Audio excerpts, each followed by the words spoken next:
বিদ্যুৎ বিভাগ হায় হায় অসম সরকার হায় হায় Himanta Biswa Sarma go back Himanta Biswa Sarma go back Bokka বিদ্যুৎ সংঘমন্ডল গো ব্যাক বক্কা বিদ্যুৎ সংঘমন্ডল গো ব্যাক বক্কা বিদ্যুৎ সংঘমন্ডলের ময়মাতালি নচলিব বিজেপি সরকারের ময়মাতালি নচলিব বিজেপি সরকার হায় হায় বক্কা বিদ্যুৎ সংঘমন্ডল গো ব্যাক বক্কা বিদ্যুৎ সংঘমন্ডল গো ব্যাক বক্কা বিদ্যুৎ সংঘমন্ডল গো ব্যাক বক্কা বিদ্যুৎ সংঘমন্ডলের ময়মাতালি নচলিব বক্কা বিদ্যুৎ সংঘমন্ডল ময়মাতালি নচলিব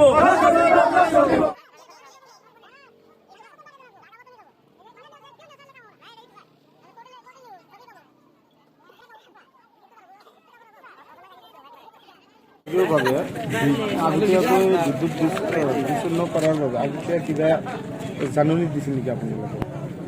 আমাৰ বক উপসংমণ্ডলৰ পৰা কোনো ধৰণৰ জাননী দিয়া নাই।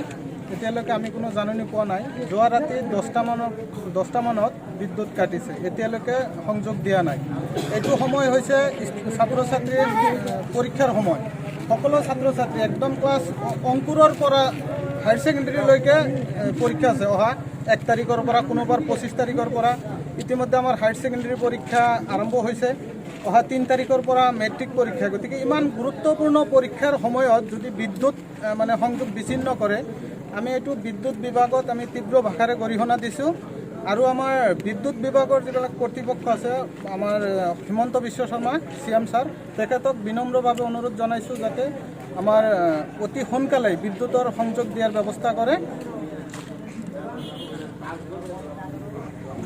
অসুবিধাটো নিশ্চয় আছে, কিয়নো আমাক বিদ্যুৎ দিয়া নাই। বিদ্যুৎ কালিৰ পৰা কাটিছে যিহেতু আমি পঢ়িব পৰা নাই। কালিৰ পৰা পঢ়িবলৈ বহিম বুলি ভাবোঁ, কিন্তু ৰুমৰ ভিতৰত অন্ধকাৰ হৈ থাকে।